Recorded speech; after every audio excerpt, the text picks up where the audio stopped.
വിദേശത്തേക്ക് വിസ വാഗ്ദാനം ചെയ്ത് കോടിക്കണക്കിന് രൂപ തട്ടിയെടുത്ത കേസിൽ പ്രതി പോലീസിന്റെ പിടിയിലായി. കൂട്ടിക്കൽ ആസ്ഥാനമായി പ്രവർത്തിച്ചിരുന്ന ഓർക്കിഡ് കൺസൾട്ടൻസിയുടെ ഉടമ അനീഷ് ഉമ്മറിനെയാണ് മുണ്ടക്കയം പോലീസ് അറസ്റ്റ് ചെയ്തത്.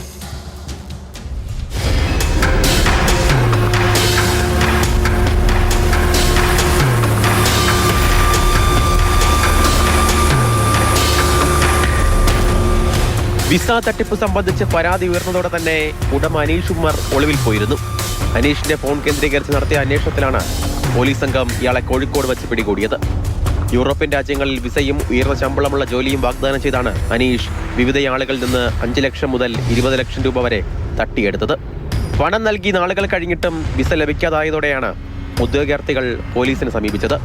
വിസ വ്യാപാരത്തിനാവശ്യമായ യാതൊരുവിധ കേന്ദ്ര ലൈസൻസുകളും ഇല്ലാതെയാണ് ഓർക്കിഡ് കൺസൾട്ടൻസിയും ഇതിന്റെ ഭാഗമായ പാലക്കുന്നൽ പ്രൈവറ്റ് ലിമിറ്റഡും അനീഷ് നടത്തിയിരുന്നതെന്ന് പോലീസ് കണ്ടെത്തി.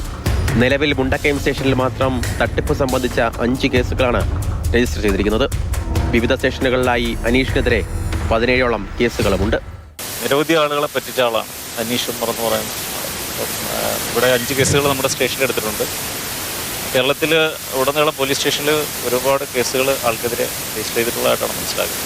17ഓളം കേസുകൾ ഉള്ളതായിട്ടാണ് ഇപ്പോൾ നമ്മൾ മനസ്സിലാക്കുന്നത്. അതിൽ കൂടുതൽ രജിസ്റ്റർ ചെയ്യപ്പെട്ടിട്ടുണ്ടോ എന്നുള്ള കാര്യം നോക്കിക്കൊണ്ടിരിക്കുകയാണ്. തുടരന്വേഷണത്തിലൂടെ മറ്റു പ്രതികളുണ്ടോ എന്നുള്ള കാര്യം ഉറപ്പിക്കാൻ പറ്റും. എന്തായാലും അന്വേഷണം തുടരുകയാണ്. അറസ്റ്റിലായ അനീഷിനെ കോടതിയിൽ ഹാജരാക്കി. ഇയാൾ പിടിയിലായതറിഞ്ഞ് തട്ടിപ്പിനിരയായവർ സ്റ്റേഷനിലേക്ക് എത്തിക്കൊണ്ടിരിക്കുകയാണ്. കൂടുതൽ ചോദ്യം ചെയ്യലിനായി പ്രതിയെ വീണ്ടും കസ്റ്റഡിയിൽ വാങ്ങും.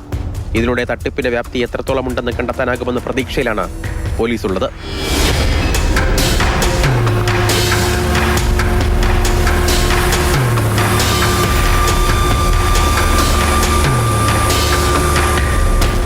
മാതൃഭൂമി ന്യൂസ്, കോട്ടയം.